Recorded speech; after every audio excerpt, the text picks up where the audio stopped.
Un dels principals problemes que té la muntanya de Montserrat és l'erosió de la roca. Sovint quan plou hi ha esllavissades que bloquegen carreteres i camins.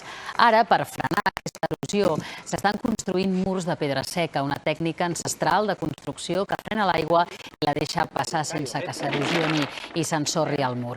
És ecològica i afavoreix la biodiversitat. Aquesta iniciativa coincideix amb la Setmana de la Pedra Seca, que té com a objectiu reivindicar aquest patrimoni de la humanitat. És un ofici mil·lenari, però que està en vies d'extinció.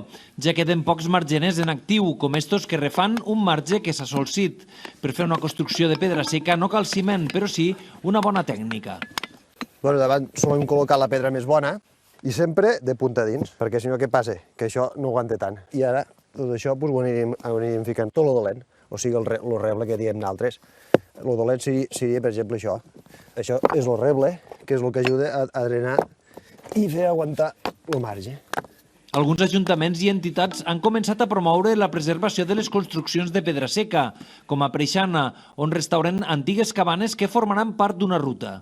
Per promocionar, en primer lloc, salvar el patrimoni cultural i dos, promocionar una ruta saludable que alhora ens permeti posar en valor aquest vell ofici de Preixana, que és l'ofici de picapedrer. Preixana era un poble on hi havia antigament 80 picapedrers d'ofici i per tant reivindicar aquest ofici com un llegat cultural del nostre municipi. Durant la restauració s'han trobat sorpreses. Hi havia almenys 60 centímetres de terra aquí ensuciada i al rascar, al buidar, hem trobat aquesta simbologia aquí a terra. Aquí sembla que hi pugui haver la roda de la vida, la creu de Sant Andreu. Són símbols que per si sols simbolisme tenen, marques de picapedrer no semblen. La pedra seca és una tècnica emprada arreu del Mediterrani. A Catalunya es calcula que hi ha prop de 20.000 construccions d'esta arquitectura rural que va ser declarada fa 2 anys Patrimoni de la Humanitat per la UNESCO. Víctor Sorribes, TV3, La Pobla de Massaluca.